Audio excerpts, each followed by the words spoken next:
喺呢章裏邊，我哋要講講如何修改一個 Java account。咁首先，未講修改 Java account之前，我哋講一講 DET-EASY 個 Java account 個結構係點先。DET-EASY 個 Java account 結構係以樹狀形式向下伸展嘅，咁就好似我哋圖一咁啦。Asset 一向下擴展咗兩個 account， 就 Current Asset 同埋 Fixed Asset 1112。而 Current Asset 亦都向下再擴展兩個 account 出嚟，就係 Cash 同埋 Cash Band 1101同埋1102。而 Cash Band 亦都向下擴展咗三個 account 出嚟，就係 Checking Account、Payroll Account 同埋 Saving Account 1101、11022同埋11023。我哋會睇翻呢張圖，就好似覺得佢好似一棵樹咁向外伸展，所以話佢係以樹狀結構啦。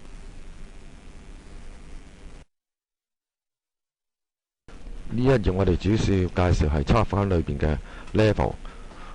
喺 DET-EASY 裏邊一共有9個 level， 咁就係向下伸展順序嘅。1對落係2， 2對落係3，一路直至伸展到去9為止。咁跟住裏邊亦都分兩種唔同嘅 account type。第一種就係 Journal 一般係屬於父系 account， 係唔可以入數嘅。而 Detail 就係一啲子 account， 譬如好似我哋前面第一幅圖所見嘅check account 啊，或者係 saving account， 嗰啲就係 detail account， 係專攞嚟入數嘅。而 Journal account 主要就係將佢底下嘅所有 detail account 作一個 summary 放喺嗰度。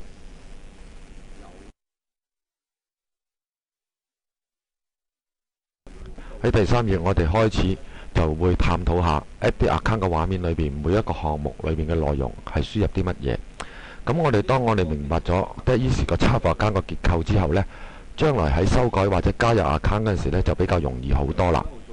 咁喺圖3裏邊，首先我哋講一講第一行同埋第二行 number 同埋名。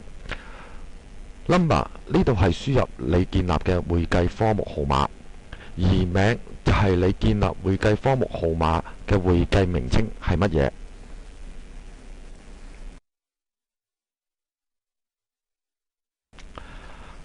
喺第4章呢度，我哋講一講 Edit Account 裏邊嘅 Structure 嗰 part 啦。咁 Structure 呢個 part 呢，就係有 Type、Level 同埋 Parents Group。先講 Type 呢度就係你選擇你所開設嘅 account 所屬嘅種類係 General Account 啊，定係 Detail Account。咁通常一般如果你攞嚟入數嘅，就一定係要 Detail Account 噶啦。咁第二 Level 就係話佢對上父系係屬於第幾嘅 Level。譬如假設好似我哋而家圖畫所見嘅，佢個父系101應該係 Level 3，咁呢個子 account 就應該係一定係 Level 4噶啦。咁所以嗰度 Level 我係輸入咗4嘅。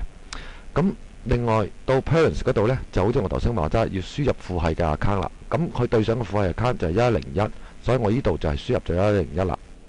第4呢度到 Group 啦 ，Group 裏邊有通常我哋會使用到嘅有5個組別，就係 Asset 啦、Liability 啦、Capital 啦、Revenue 同埋 Expense。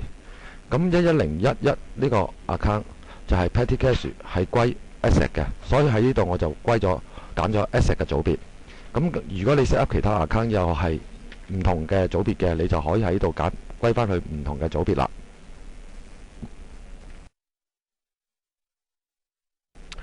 喺第5章裏邊，我哋會講一講就係 Transaction Information 裏邊嘅內容。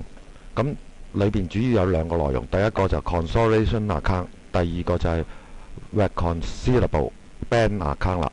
咁第一，我哋講講 Consolidation Account 先。如果你喺 DET-EASY 裏邊有開咗間 holding 喺度，咁而呢間子公司將來呢個 account 會 consol 去 holding 嘅，咁變咗我哋呢度就要輸入 holding 嘅對應 account 啦。假設我而家11011 Petty Cash 係將來會 consol 對應翻就係 holding company 裏邊嘅11021，咁呢度我就要輸入11021啦。咁第二就 reconcilable 嘅 account 就係意思話呢度個 account 係可唔可以做 bank rec 嘅。咁通常一般如果你開 bank account 就要喺度剔咗佢，如果唔係的話呢，一般 account 係唔需要嘅。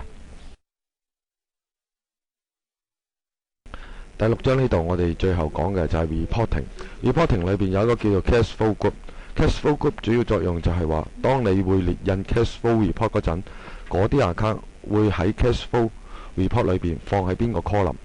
咁呢度我哋 petty cash 就選擇咗係 cash 個 group。